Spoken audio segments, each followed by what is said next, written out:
전반적인 시작에 대한 이야기고요. 아주 기본적인 거를 다시 말씀을 드리겠습니다. 첫 번째는 제 강의가 우리 회원님께 아니에요.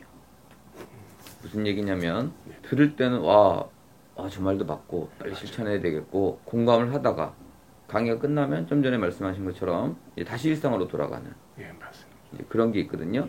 그거를 바꿀 수 있는 방법은요. 강의를 반복해서 들으셔야 됩니다. 그러니까 새로운 강의를 듣는 것도 좋은데요. 내가 이미 들은 강의 있죠? 그거를 옆 동료한테 설명할 수 있을 정도로 들으셔야 됩니다.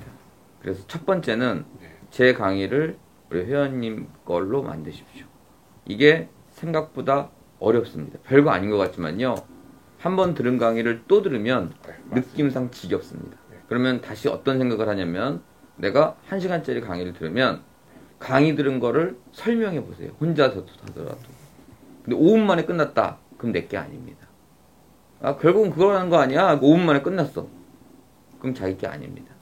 혹시라도 그런 힘든 상황이 있으면 본인 스스로가 한번 내 강의를 그대로 한번 설명해 봐라. 이게 첫 번째입니다. 두 번째는요. 여기서 끝나면 안 됩니다. 두 개를 다 실천하셔야 됩니다. 어떻게든 시간을 내서 물건 분석을 하셔야 됩니다. 강의는 강의대로 이제 일단락 지었고요. 입찰을 하지 않더라도 네, 입찰을 하지 않더라도 눈으로 계속 봐야 된다는 다시 거죠. 설명을 드릴게요. 이제부터 내가 돈이 있든 없든 돈이 작든 크든 그런 것과 관계없이요. 물건을 찾아서 현장을 가고 물건 분석을 완벽하게 마친 후에 입찰을 들어가는 겁니다. 그런데 내가 돈이 없죠? 그럼 입찰가를 적어보는 겁니다. 예를 들어 내가 열심히 조사를 했더니 어떤 물건이 1억입니다. 그럼 거기서 끝날 게 아니고요. 기타 세금 해갖고 한 8천만 원을 써봐야 되겠다. 그래갖고 가상 시뮬레이션을 돌리는 겁니다. 자, 그런데 이제 조금 더 구체적으로 가볼게요. 그러면 어딜 가느냐? 아까도 뭐 어떤 걸 봐야 되느냐 이렇게 말씀하시는데 그런 순서 없습니다. 검색을 한번 해볼게요. 제가 경매 검색. 자, 순서라는 건 없는데 그래도 이왕이면 가까운 데로 한번 가보자. 그래서 고양시 검색 눌렀습니다. 용도는 근린상가입니다. 대항력 있는 임차인이 있대요. 이런 거를 보지 말고 그냥 눌러서 출력해서 가시는 겁니다. 가보니까 그러니까 하나 예를 드는 거예요. 이거 분양도 안 되고 말이야. 뭐 예를 들어 유치권도 있고 말이야. 이거는 한 2번 정도 더 떨어져야 되겠는데 예를 드는 겁니다. 그럼 내가 쓸 금액은 20억짜리네요.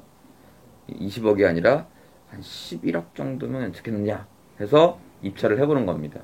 해보고 이 날이 되면 결과물을 갖고 와서 내가 붙었다. 아니면 내가 떨어졌다. 너무 높게 썼다. 너무 많이 떨어졌다. 이런 것들의 시나리오를 돌리는 겁니다. 이 물건을 보고 이 물건이 여기서 이거 좋은데 나쁜데 파악할 필요가 없어요. 현장에 가보기 전까지는 저도 몰라요. 빨리 출력해서 나가는 겁니다. 하루에 하나를 보든 더 많이 보든 일단 발벗고 나가는 게 중요합니다.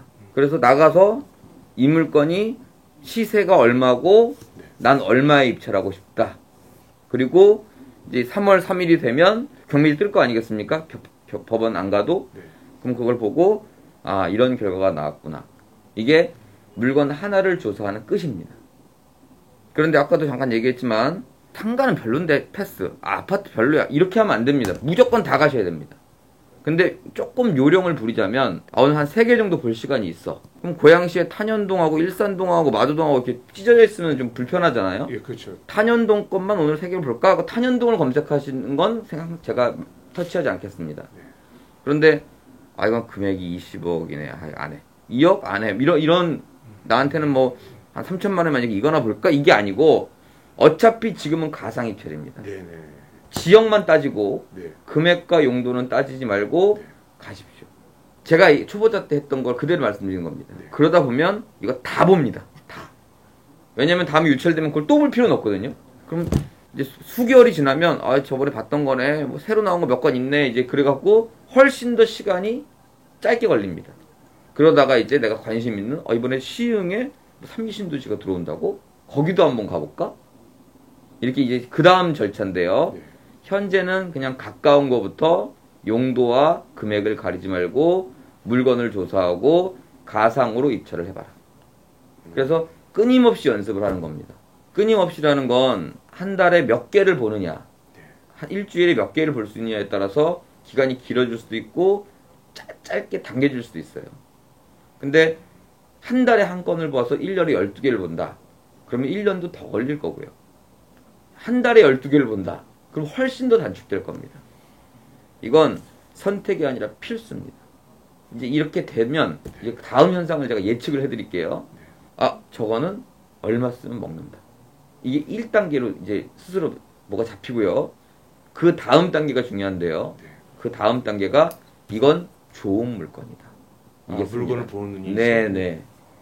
제가 아까 의지가 약하다? 전 전혀 그렇게 보지 않습니다. 오히려 의지가 다른 분들보다 강합니다. 그리고 두 번째, 서울 한복판에 서 있는 것 같다. 혼자 홀로 공감이 갑니다.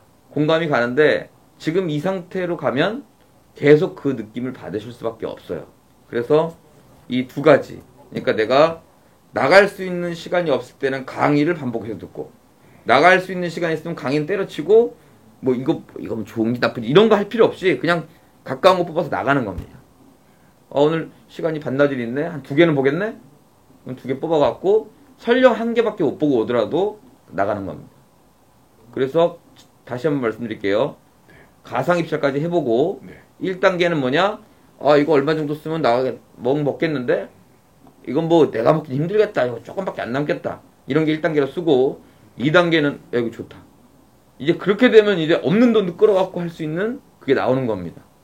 지금은 입찰할 단계도 아니고 그런 단계가 아니기 때문에 그거를 투자를 하셔갖고 시간 투자를 하셔갖고 하셔야 됩니다. 주의사항을 하나 말씀드리자면 차를 이렇게 타고 가고 아, 저 물건이 경매 나온 거야? 다음 거 가야지. 이렇게 하면 안 됩니다. 이 물건은 도대체 임대를 얼마에 놓을 수 있으며 뭐 매매는 얼마에 가는지 거기서 확실하게 조사하고 오셔야 됩니다. 정말 살 거 입찰할 것처럼 그럼요. 디테일하게 하라는 거죠. 이제. 아, 저거 좋네. 얼마 써야 되겠네. 이거는 아무 의미가 없습니다.